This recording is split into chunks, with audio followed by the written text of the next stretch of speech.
महीने में शिवरात्रि पड़ती है, उससे भी प्रबल शिवरात्रि।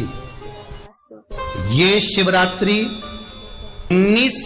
19 वर्ष के 2 बार गैप करने के बाद 183 वर्ष के बाद आएगा और 183 वर्ष के बाद फिर इसमें की शिवरात्रि प्राप्त होगी। और 183 वर्ष किसने देखे?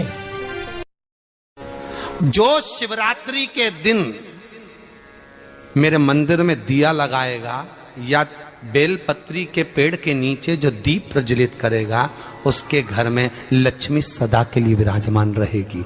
जीवन में अगर बहुत तकलीफ है, बहुत कष्ट है, आपको पहले भी कहा फिर कहते हैं, शिवरात्रि पड़ेगी। जो माघ महीने में शिवरात्रि पड़ती है, उससे भी प्रबल शिवरात्रि। ये शिवरात्रि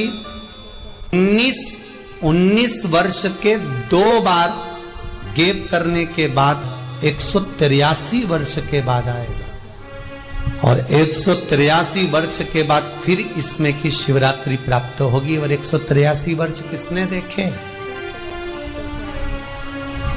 कौन ने देखे?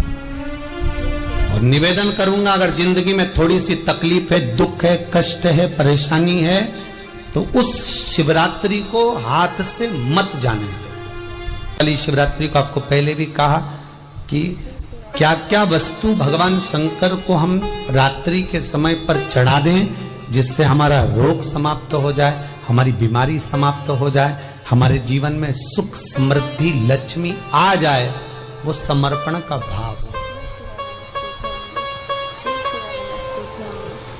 और शिवरात्रि आने में देरी है और आपके जीवन में बहुत कष्ट है, बहुत कष्ट। महाराज 5 कमलगट्टे, 5 बेलपत्र तांबे के लोटे में जल भरकर रख लीजिए। सीधे हाथ पर उस कलश को रखो जिसमें 5 कमलगट्टे और 5 बेलपत्र रखिए। श्री शिवाय नमस्तुभ्यम शिव महापुराण का मूल मंत्र है, जैसे भागवत का मूल मंत्र है ओम नमो भगवते वासुदेवाय। शिव महापुराण का मूल मंत्र है श्री शिवाय नमस्तुभ्यम।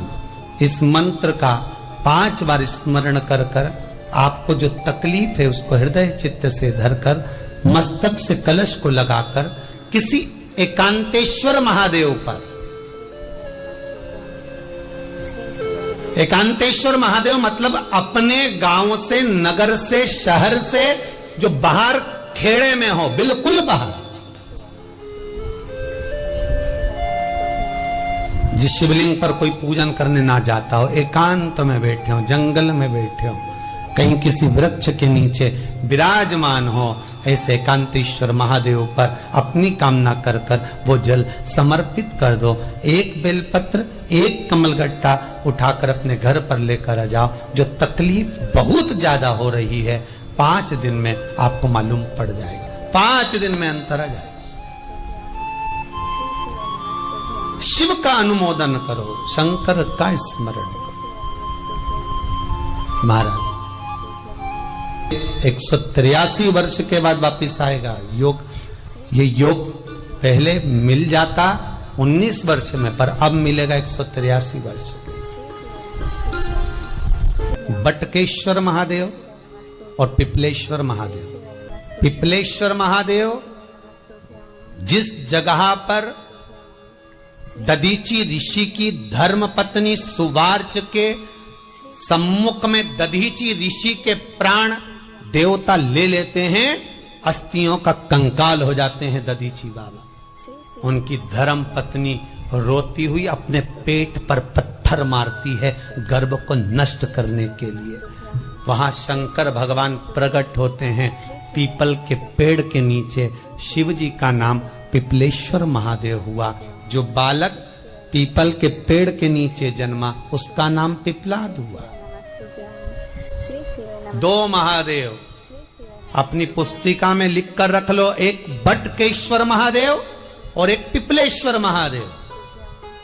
अदालत में कोई कार्रवाई चल रही है, अदालत में कोई केस चल रहा है, अदालत में कोई बात चल रही है, नहीं जीत मिल रही, नहीं विजय मिल रही, हार गए, पेशियां लगा लगा कर एक बार बड़ के पेड़ के नीचे बालू मिट्टी का शिवलिंग बनाकर उसकी पूजन करो। पूजन अर्चना कर कर दही 3 चम्मच नाम लेकर चढ़ाओ जिसके साथ केस चल रहा है, और 3 चम्मच दही चढ़ाकर उस दही को उठा लो और रुमाल पर उसके छापे लगा लो, सफेद रुमाल पर भगवान शंकर की पूजा अर्चना कर कर जल में विसर्जन कर दो बटकेश्वर महादेव का नाम लेकर, और उस रुमाल को घड़ी बनाकर रख लो। अगली पेशी जब हो उसको साथ लेकर जाओ, केस जल्दी निपटेगा, विजय प्राप्त होगी। मात्र 3 सोमवार करिए बटकेश्वर का स्मरण। उसी तरह पिपलेश्वर महादेव, कितने भी बड़ी जिंदगी में रोग हो, चाहे कैंसर जैसा हो, लीवर हो, किडनी हो, कितना भी बड़ा रोग हो, भगवान पिपलेश्वर महादेव का स्मरण करिए। पीपल के पेड़ के नीचे शंकर भगवान के शिवलिंग का निर्माण कर कर उसकी पूजन अर्चना करिए, उस पर शहद चढ़ाइए। पीपल का वृक्ष, आंवले का वृक्ष, शमी का वृक्ष, बेलपत्र का वृक्ष, ये औषधि पूर्ण है महाराज। डॉक्टर ने कह दिया डायलिसिस, तो एक बार इस शिव महापुराण का उपाय जरूर करना। डायलिसिस कराने से पहले 5 छोटे छोटे पीपल के पत्ते लेना, शंकर जी का शिवलिंग का निर्माण पीपल के पेड़ के नीचे करना, मट्टी का पार्थिव शिवलिंग निर्माण कर कर उसकी पूजन कर कर बेलपत्री 5 चढ़ाकर 5 पीपल के पत्ते, 5 शमी के पत्ते शंकर पर चढ़ा देना। आरती पूजन करना, शमी का पत्ता बेलपत्र छोड़कर 5 पीपल के पत्ते उठा लेना। जिस व्यक्ति को डायलिसिस का बोला है उस व्यक्ति को 5 पत्ते पीस कर छान कर पिला देना। 3 दिन बाद फिर जाकर डॉक्टर को चेक करवाना, डॉक्टर डायलिसिस का मना कर देगा, लीवर किडनी अपना काम करना प्रारंभ कर देगा। पिपलेश्वर महादेव की पूजन, पीपल के पत्ते की औषधि जीवन का सुख दे जाती है। तो पिपलेश्वर महादेव सहज नहीं है महाराज, कितना विचित्र वर्णन है। प्रैक्टिकल जरूर करना, सीओर वाला महाराज कहीं झूठ तो नहीं बोल रहा, और व्हाट्सएप पे लिखकर भी भेजना करा कि नहीं करा, क्योंकि शिव महापुराण की लेखनी है। वेद व्यास जी महाराज वर्णन करे, गलत नहीं कर सकते। किसी को बहुत खून निकल रहा है, बहुत एक्सीडेंट हो गया, खून पर खून निकल रहा है, उसको अगर होश है और वो होश में है तो 5 पीपल के पत्ते किसी भी वृक्ष के तोड़कर पिपलेश्वर महादेव का नाम लगकर उसको खिला दो चबा चबा कर, उसी समय खून निकलना बंद हो जाएगा, रक्त बंद। पिपलेश्वर महादेव का मात्र स्मरण ही सुख दे जाता है, आनंद की अनुभूति करा देता है।